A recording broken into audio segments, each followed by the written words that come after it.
Olá pessoal, sejam bem-vindos ao TISA Tecnologias e Inovação em Sala de Aula para a Educação 3.0. Que bom que você se matriculou neste curso de texto e hipertexto. Nós vamos explorar bastante essa questão sobre o hipertexto. Aliás, você sabe o que é hipertexto? Já conhece esse conceito? Aqui, neste curso, você vai conhecer tintim por tintim sobre a diferença entre texto e hipertexto. Então, segure-se aí que a gente vai trazer muitos conteúdos para vocês, tá? Bom, o que veremos neste curso? Olha, primeiro aspecto, a gente precisa entender a evolução da comunicação, tá, na história humana e especialmente o hipertexto, o surgimento do hipertexto. Depois, com isso, a gente vai conhecer as potencialidades educacionais do hipertexto. Como que essa nova maneira de se comunicar, que é o hipertexto, pode colaborar em sala de aula. E depois, a gente vai entender especialmente as estruturas não lineares de comunicação. Ou seja, aquilo que não obedece uma regra de começo, meio e fim. Assim, com esse conhecimento, a gente vai poder aplicar estratégias de ensino por construção coletiva de conhecimento, que é um grande paradigma da educação 3.0. Tá joia? Então, vamos nessa? Vejam, vamos esquentar os motores aqui. Vamos lá. Você já pesquisou algum tema na internet? E nessa pesquisa você encontrou algo além do que você estava pesquisando e acabou descobrindo um monte de outras coisas novas? Às vezes a gente acha que esse processo é um pouco prejudicial, né? Mas, na verdade, ele exalta coisas bem importantes a respeito do hipertexto. Mas já aconteceu isso com vocês? De pesquisar alguma coisa e acabar achando outra completamente diferente? Bom, tem a ver com o hipertexto. Pessoal, ó, um conceito bem importante para a gente entender o hipertexto é separar o conteúdo, tá, do suporte pelo qual o conteúdo é transmitido. A gente precisa entender o que são dados e informações e como que esses dados e informações chegam até nós. Seja ele por um livro, seja ele por um áudio, uma fitinha cassete, daquela bem antiga, ou um MP3, seja ele por um site, seja ele por um CD-ROM, por um pendrive. O conteúdo precisa ser dissociado do suporte pelo qual o conteúdo é apresentado. Tá? Então, nesse sentido, a gente vai olhar para esse suporte linguístico na comunicação humana. Dentro da evolução da nossa comunicação, nós temos especialmente, lá no princípio, a oralidade. Com o tempo, a gente evoluiu para a questão da escrita, ou seja, expressar simbolicamente, tá certo? E, numa mídia, num suporte, algo que representasse aquilo que a gente está dizendo. Então, aqui vejam, por exemplo, deixa eu desligar aqui a canetinha, mostrar para vocês, ó, os egípcios, aqui 3.000 anos antes de Cristo, representavam um boi desse jeitinho aqui, ó. Tá vendo que parece uma cabeça de boi? Os semitas representavam dessa maneira aqui. Já os gregos chegaram a essa formatação. Os gregos de hoje chegam a esse símbolo aqui. Os romanos chegaram até aqui. E da Idade Média até hoje a gente chega na letra A. Então nota essa evolução entre oralidade e escrita. A própria escrita vai evoluindo. E o hipertexto tem muito a ver com isso. Tá? A gente já vai ver um pouco mais para frente. Olha que interessante aqui, ó, serpente, né? Tinha uma cobrinha aqui para os egípcios, né? Parece uma cobrinha. Aqui para os semitas tem um outro símbolo. Esse símbolo vai evoluindo, tá? Os gregos já mudam a forma e aí a gente chega na letra N, que hoje nós temos, tá certo? Então, essa evolução é importante a gente perceber, porque isso continua em evolução. Então esse é o primeiro conceito-chave para entender o que é hipertexto. É perceber que esse jeito de escrever e comunicar-se continua em constante evolução. Não parou aqui no alfabeto, tá joia? Isso falando de conteúdo. Agora vamos falar de suporte. Lembra que a gente falou de separar conteúdo do suporte? Então, como que aquelas letras ali, aqueles símbolos eram comunicados entre as pessoas, entre as sociedades? Bom, lá atrás a gente olhou para aquilo que tinha na natureza e começou a usar como suporte todos os materiais, né? com pedras, madeiras, argila. Então o ser humano passou a expressar aqueles símbolos nesses suportes. E aqui a gente tem alguns exemplos disso na história, parecido com aqueles gráficos que a gente mostrou para vocês. Ó, vejam aqui em pedra, vejam aqui em papiro, né? Aqui em pedra também, na inscrição de uma pirâmide, e aqui a gente evoluiu para um outro suporte, que é o rolo de papiro. Então a gente começou a explorar novos suportes para desenhar, para expressar esse conteúdo que a gente queria transmitir. Então, o ser humano passou a ter diferentes maneiras de expressão. Notem aqui que tem alguns desenhos e alguns símbolos, tá certo? E isso vai evoluindo até a gente chegar aqui no alfabeto, no símbolo, e o alfabeto sendo comunicado com mais relevância do que aí, por exemplo, os desenhos, tá bom? Então, aí é que surgiu o texto. Porque o texto é a expressão mais simbólica ali da oralidade, tá certo? E aí, em cima desse texto, a gente conseguiu ter uma aceleração no processo de comunicação. Por quê? Porque todo mundo lia o mesmo código, tá joia? Então, essa evolução do texto para cá continuou. Tanto é que a gente ainda trabalha, quem já usa aí o WhatsApp, por exemplo, voltamos para a comunicação em texto, tá joia?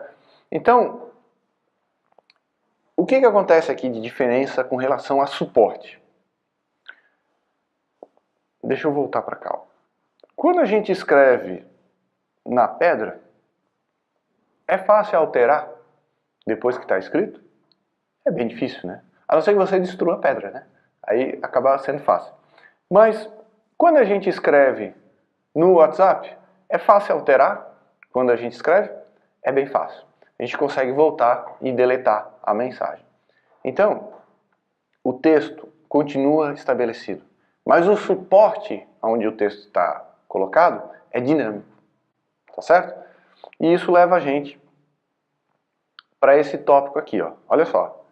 A evolução da escrita. A gente escrevia na pedra, escrevia no papel, escrevia na máquina datilografar, escrevia o mesmo X aí no computador, o mesmo X no computador mais novo e o mesmo X no tablet. Então notem que aqui é uma evolução do suporte da plataforma. E o hipertexto é lembrar sempre que você está trabalhando num suporte dinâmico, não mais estático. Tá joia? É diferente de escrever uma redação na prova e escrever uma redação num editor de texto. Nós mesmos acontece isso conosco, né? A gente começa a escrever no papel e a gente tende a escrever primeiro com lápis. Para quê? Para você poder voltar e apagar e corrigir um trecho. E quando a gente escreve no computador, no editor de texto do computador, a gente passa a não ser tão linear nessa escrita, porque a gente tem a possibilidade de mudar um pedaço de um parágrafo e jogar para baixo, bem rápido. Já no papel é mais difícil. Então, é sempre lembrar que os estudantes e o processo de ensino-aprendizagem vai estar apoiado num suporte dinâmico de expressão textual e também de expressão simbólica. Tá joia? Então vocês já estão entendendo bem o conceito por trás de hipertexto. E o que há de comum nessas narrativas que a gente mostrou para vocês aqui? Todas elas são narrativas textuais, tá joia? Deixa eu pegar a caneta aqui, ó. São narrativas textuais, em formas de metanarrativas, que são as narrativas retóricas lineares, com classificações hierárquicas. Então a gente pode contar a mesma história, um começo, meio e fim bem definidos, tá joia? Em diferentes suportes. Então, o que a gente quer trazer para vocês? O contexto atual é uma tensão entre o que é estático e permanece por bastante tempo, daquilo que é dinâmico, que é efêmero, que muda o tempo todo. Tá joia? E dentro da sala de aula, será que a gente pode dizer que o conhecimento que o estudante trabalha, ele é estático? Ou ele é linear? Será que dentro da educação do século XXI, os conhecimentos, eles são lineares ou eles são estáticos? Eles são estáticos ou são dinâmicos? Desculpe. Tá? Eles são estáticos ou dinâmicos? Será que as atividades no nosso trabalho, agora no século XXI, são estáticos ou são dinâmicos? Se você ainda não explorou bem os conceitos sobre educação do século XXI, professor, papel do professor no século XXI, professores do século XXI, existe um curso gratuito chamado Professores do século XXI que nós oferecemos aqui no TISA para vocês. Conheçam bem aqueles conceitos. Bom, hoje a gente sabe muito bem que a sociedade do século XXI é uma sociedade extremamente dinâmica e os processos de comunicação também são extremamente dinâmicos. Tá? Então, para entender o hipertexto, a gente precisa entender a narrativa por associações. Como que eu ligo um assunto no outro? Como que eu ligo um conhecimento no outro? Como é que eu ligo um processo no outro? Como que eu faço essa narrativa associando elementos? Tá joia? Nós temos um outro curso bem interessante chamado Mapas Mentais e Publicações em Blogs. Recomendo que, se você está gostando dessa aula, está curtindo, matricule-se também nesse outro curso. Vai ser fundamental para vocês. Lá a gente aprende a trabalhar associações. E trabalhar com hipertexto é sim trabalhar com associações. Por isso que a gente começou esquentando os motores perguntando sobre isso. Como é que você já achou algumas associações que talvez não estivessem semelhantes ou próximas daquilo que você está procurando na internet? Na internet a gente encontra várias associações. O leitor, ele então avança por saltos, passando de uma entrada a outra, conforme os tópicos e interesses oferecidos. Pensar em hipertexto em educação é pensar em encadeamento de tópicos e associação não estruturada, não linear entre alguns tópicos, tá bom? Então, gente, o hipertexto permite ao leitor decidir os caminhos que deseja seguir. E isso é muito legal para a sala de aula, porque você consegue trabalhar todo o teu inventário como um mapa estratégico onde o estudante pode escolher os principais caminhos.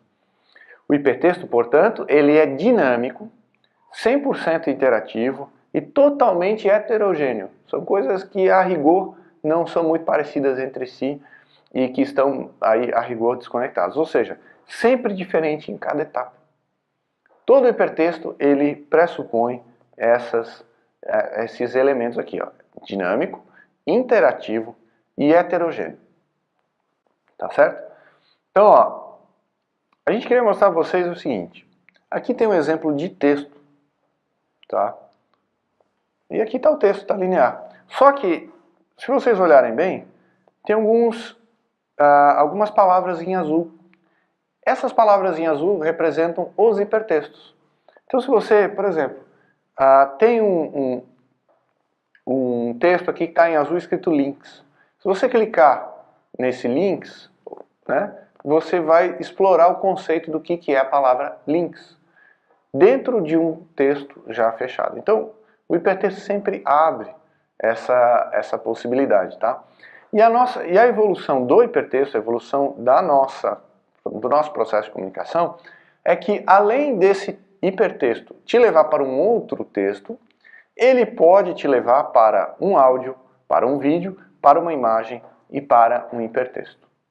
Tá joia? Então, assim, é pensar que não só existe a dinâmica de você sair de um texto para outro, mas a dinâmica de você sair de um suporte para outro. Sair de uma tela estática e ir para um vídeo, que é dinâmico. Sair de uma tela estática e ir para um áudio. Sair de um áudio e ir para um vídeo. Assim como a gente usa, por exemplo, na internet. A internet toda é baseada em hipertexto. Por isso que a gente tem o encadeamento de links entre si. Então, vamos trazer esses conceitos de hipertexto para dentro da educação. Veja, por exemplo, que o hipertexto pressupõe pesquisa e produção textual não linear. Então, a gente precisa entender que tanto a pesquisa do estudante, ela vai ser uma pesquisa orientada por etapas, mas essas etapas não necessariamente precisam ser estruturalmente encadeadas. E a produção textual dos estudantes também não precisa ser não linear. Ele pode começar um pedaço do texto agora, terminar um outro pedaço depois, assistir um vídeo, produzir alguma coisa depois e compondo esse texto, tá? Não é aquele negócio de você dizer, não, precisamos fazer uma redação agora, em 20 minutos precisa estar entregue, tá? É algo que vai sendo construído conforme o andar da disciplina, conforme o andar do semestre, conforme o andar da sua programação, tá? Então, o hipertexto permite que pesquisas sejam realizadas por interesses e antecipam zonas de interesse. Então, eu tenho aqui um ponto único que vai me trazer uma gama de interesses relacionados. Esses interesses vão compor, ao encadear do processo, essa construção de conhecimento. Por isso que não é preciso ter uma estrutura fixa de introdução, fundamentação, metodologia e conclusão. Você pode encontrar, por exemplo, um material que já trabalha conclusões a respeito de matemática. Você pode encontrar vários materiais, por exemplo, que trabalham as introduções a diferentes temáticas. Então o hipertexto é sempre lembrar desse dinamismo, tá? Entre a construção e leitura aí do conhecimento. Então, o que é importante? 3 tópicos bem importantes para você trabalhar hipertexto. E aí quando a gente fala assim, não, trabalhar hipertexto, lembre-se sempre que a internet é um grande hipertexto. Já funciona uma boa dica aí para você já incorporar na sua prática, em sala de aula, se você tem acesso à internet aí na sua escola. Ó, 3 tópicos bem importantes, tá? Que a gente precisa encadear. Investigação, exploração e descoberta, tá? Todo trabalho hipertextual pressupõe esses 3 tópicos: investigação, exploração e descoberta. Então, gente, a principal estratégia para você trabalhar hipertexto em sala de aula é que a tua proposta pedagógica permita, com muita liberdade, a investigação livre, a exploração livre daquilo que foi feito dentro da investigação e a descoberta de novos paradigmas e novos conceitos dentro disso que você tem mediado. É a construção de uma rede não estruturada, não tão encadeada, de conhecimentos, tá bom? Então, trabalhar hipertexto em sala de aula tem a ver com esses 3 aspectos, tá? Investigação, exploração e descoberta. O que o hipertexto traz de legal para a gente dentro da educação, tá? O hipertexto ele tem, sim, essa linguagem comum aos jogos digitais, onde você tem diversas fases, tem diversas narrativas, tem diversas histórias e você pode explorar cada uma delas. E o mais legal de tudo é que o hipertexto permite para a gente o desdobramento de aventuras, como está aqui, ó, nesse material para a gente. O que é interessante sempre num joguinho digital? A própria aventura, o encadeamento entre as narrativas. Se nós conseguimos trazer esse conceito para o nosso inventário, você já vai começar a trabalhar a questão do hipertexto, tá bom? Então, lembre-se sempre daqueles 3 tópicos, tá? Aqui, ó, deixa eu retomar. Como que você trabalha as aventuras no descoberta do conhecimento, do conteúdo que você está trabalhando? Com investigação, exploração e descoberta. Sempre oriente os seus estudantes nesses 3 tópicos. Eu acho que aqui é o ponto mais estrutural que você pode ter de estratégia didática pedagógica, especialmente na mediação com os estudantes. Medie eles na questão da investigação. Medie a exploração e medie a descoberta. E faça o encadeamento não tão estruturado entre esses conceitos, para que depois eles possam aí apresentar isso para vocês e fazer uma validação por pares, ou seja, os outros estudantes também compartilham aquilo que descobriram e explicitam esse conhecimento entre eles, tá bom? Então, gente, partindo agora para a parte prática, vamos colocar mãos à obra. Olha, como é que você aplica essas estratégias em sala de aula? Monte grupos com os estudantes e peça que eles criem um grupo em uma rede social. Primeiro aspecto, crie uma rede social digital que já é baseada em hipertexto, ou seja, ela é super dinâmica, né? A gente sabe que todo dia a gente entra lá numa rede social como o Facebook e tem um monte de novidades. Quem usa o Twitter também tem um monte de novidades. Quem usa o Snapchat também, todo dia é constante. Então o primeiro aspecto é transitar o teu espaço de sala de aula para um espaço mais dinâmico, tá certo? Um espaço que funciona 24 horas, 7 dias por semana. que é uma rede social digital. Esse é o primeiro tópico. Depois disso, solicite que esses grupos, tá, elenquem o papel da escrita e a influência do alfabeto na comunidade de vocês, na comunidade local. Então, os estudantes vão ter que encontrar, fazer aqueles aspectos que a gente viu da exploração, da investigação e da descoberta sobre o papel do alfabeto atual na comunidade local, entendendo exatamente qual que é a apropriação da comunidade local do alfabeto, né, o abecedário que nós temos aqui na língua portuguesa. Bom, a partir disso, solicite que eles publiquem materiais na internet e ilustrem os conceitos citados. Pode ser sites, vídeos ou outros recursos. Eles vão explorar, tanto na sua região quanto nos sites aí que existem para que eles possam procurar, que você comumente usa, ou outros recursos. Aliás, se você não conhece muitos recursos, muitos lugares para buscar, existe um outro curso chamado Repositórios Educacionais Online, aqui no curso TISA, nas ofertas de cursos do TISA, que é super importante. Se você não conhece alguns repositórios onde os estudantes vão estudar, dê uma pausa, vai lá, faz aquele curso e depois volta para cá. Podem ser sites, vídeos e outros recursos. Os estudantes vão explorar isso e trazer isso de maneira digital. Eles vão publicar lá na rede social e você vai acessar junto com eles. Qual que é o principal objetivo desse desafio? Conhecer na prática como os estudantes lidam com o hipertexto, que é essa dinâmica aí de procurar material online e fazer a divulgação, e como que a gente pode usar essa dinâmica em contextos de ensino-aprendizagem. Então, se você começa também a ouvir um pouco mais como os estudantes trabalham esse contexto dinâmico de comunicação, você também consegue entender um caminho mais assertivo para fazer a mediação pedagógica desses estudantes, tá bom? Especialmente quando você faz a percepção, que você percebe que alguns elementos do conteúdo que você precisa trabalhar, que eles ainda não estão bem consolidados com os estudantes. Então, se você já entra na dinâmica hipertextual de processo de ensino e aprendizagem, você já vai perceber que você tem um processo de comunicação com os estudantes mais assertivo. Tá certo? Por quê? Porque eles já têm uma cultura mais hipertextual. Lembra que a gente começou falando sobre evolução? Nós usávamos, né, nas nossas primeiras relações aí com o processo de ensino-aprendizagem, muita mídia estática, papel, aí quem usou aqueles transparências de projeção, lembra? E depois apareceu data show, celular e tudo mais. Mas os estudantes, nossos estudantes, eles são os que a gente considera nativos digitais. A dinâmica para eles é muito mais hipertextual. Então, faça esse desafio de mãos à obra.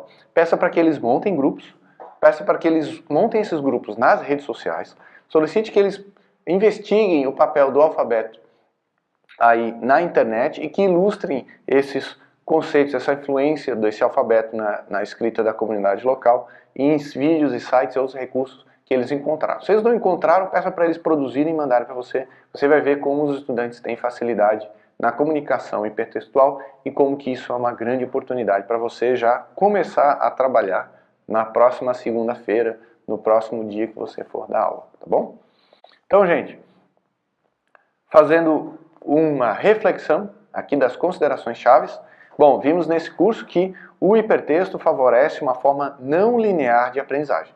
Tá joia? Isso é muito importante, entender o processo de ensino-aprendizagem de maneira não linear. Também conhecemos que o hipertexto é uma evolução da escrita humana, ou seja, nós estamos evoluindo a nossa maneira de comunicação constantemente. Se a gente olhar para os aplicativos, para os smartphones, WhatsApp, Facebook, etc., fica cada vez mais evidente, né? Percebemos que essa evolução colabora para a pesquisa, exploração e descoberta de novos conceitos. Há uma grande vantagem. Muita gente diz, não, mas a internet dispersa, distrai o aluno. Se você consegue trabalhar os aspectos de exploração, descoberta e conceitos junto com eles, você vai ver o poder transformador que tem trabalhar a questão do hipertexto em sala de aula. Aprendemos que o hipertexto, em primeiro aspecto, sempre é dinâmico. Então, nossa comunicação com os estudantes, nosso processo de aprendizagem tem que ser dinâmico. E que permite uma comunicação de diferentes conteúdos em vídeos, áudios e outras modalidades. Ou seja, não passe apenas texto para eles. Trabalhe outras mídias, como áudio, como vídeo, como infografias. O hipertexto favorece, portanto, a construção coletiva de conhecimento ao conectar conceitos em diferentes suportes. Explore a cocriação com os estudantes nas plataformas de suporte digital. São rápidas de serem produzidas e extremamente ágeis aí na distribuição da informação, tá bom? Então, trabalhe esse conceito de hipertexto, transforme a sua aula numa aula hipertextual, uma aula dinâmica, com explorações diversas, com investigações diversas e especialmente em suportes dinâmicos. Imagine que toda a apresentação de trabalho de sala de aula para toda a escola, e a gente fazia com aqueles cartazes em cartolinas e colocava eles no corredor, lembra? Imagine que tudo isso agora passa a ser dinâmico, como um vídeo que vai sendo transformado com o tempo. Então o computador e a internet ajudam muito a fazer essa apropriação, porque eles são baseados em hipertexto, tá bom? Então, pessoal, espero que vocês tenham gostado. Chegamos ao final dessa aula, mas a gente continua esse papo, tá? Com as hashtags, tá? A hashtag TISAEducação, tudo sem acento, tá? Então fica assim, ó, TISAEducação, tá? E no nosso Facebook, no nosso grupo lá, também facebook.com/TISAEducação, também sem acento. Lá, com certeza, vamos trabalhar e nos comunicar de maneira ultra hipertextual, tá já? E a gente vai ver que essa dinâmica colabora demais para o nosso papel como professores aí no século XXI, tá bom? Espero que vocês tenham gostado. Matricule-se em outros cursos. Nós temos alguns cursos que a gente até recomenda para vocês, que é infografias, mapas mentais, repositórios educacionais abertos, que vão apoiar muito essa questão do hipertexto. Fique ligado na nossa lista de e-mail, estamos mandando sempre super promoções para vocês, super ofertas e novos cursos. Fiquem ligados também nas nossas hashtags, nas nossas mídias sociais, e eu vejo você aí num próximo curso do TISA, que é Tecnologias e Inovação em Sala de Aula para Educação 3.0. Obrigado por assistir até aqui e fiquem atentos e transformem aí o seu espaço de sala de aula no espaço favorável para a inovação. Tenho certeza que com essas dicas você vai ter muito sucesso, tá bom? Então, pessoal, vejo vocês no próximo curso. Um abraço e até a próxima. Tchau!